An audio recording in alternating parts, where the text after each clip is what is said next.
my friends, in the last episode I discussed about how there is no such thing called Alt Control Delete in the human system. You cannot save a behavior, you cannot make a behavior a habit by a mechanical process. You need to know the interplay between the behavior, thoughts and feelings. You should understand the behavior in the context of a habit and the habit in the context of thoughts and feelings. So I wanted to write down these words which are relevant. Behavior, habit, thoughts, feelings. Once you understand the interplay between these four words, you can understand the application of NLP. I explained to you that behavior is what is seen outside a person. Habit, you don't see, you see only a behavior, but you can understand the habit by seeing the person doing the same thing consistently. Why is he doing consistently this behavior? Why is he not doing another behavior with consistency? That's because of a habit. Why do I form this habit and not some other habit? That is because of the interplay between thoughts and feelings. What is a thought? A thought crosses your mind. A thought of going to a church, a temple, crosses your mind. A thought of having a cup of coffee or tea crosses your mind. In fact, you can add one more word for this list I gave you. I said behavior, habit, thoughts, feelings, add this word mind also. A behavior takes place in the body. Thoughts and feelings take place in the mind. So the mind is a container.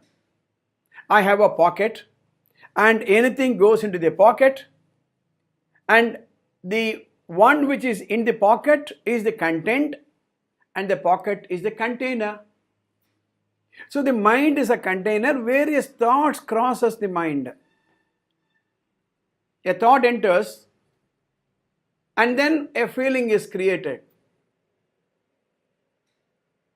If the feeling is a happy feeling, if the feeling is a pleasant feeling, the behavior associated with that thought, you are tempted to do it again.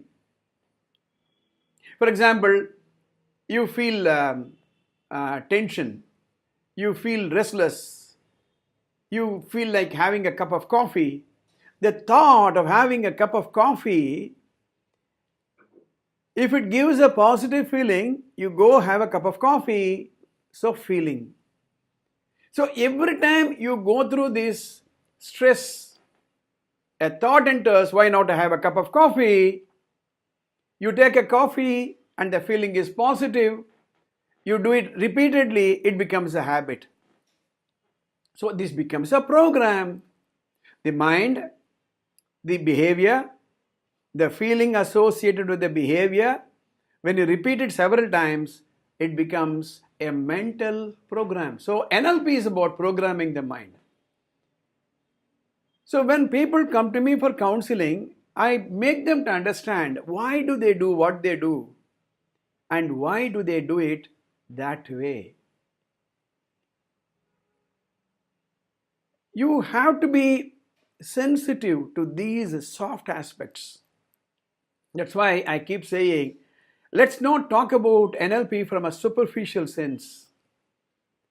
We attend the NLP comprehensive program or when I attended way back in 97, it was a 28-day program, morning 9 o'clock to evening 9 o'clock, and with the projects on the weekends. We go deeper, we understand. In fact, NLP is not as complicated as many think. It's not mesmerism and it is not hypnotism.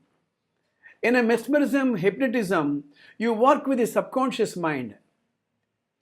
In NLP situation, you are very much working with the conscious mind. The person knows what he is doing. Let's say the person comes to me with a problem of addiction to, let's say, a mobile phone. So we ask him, how do you feel when you do this? How do you feel when you don't do this? Once we elicit this response, it's much easier to replace a mental program, a new mental program. So NLP is not about replacing a habit. NLP is not about replacing a behavior. That's manipulation.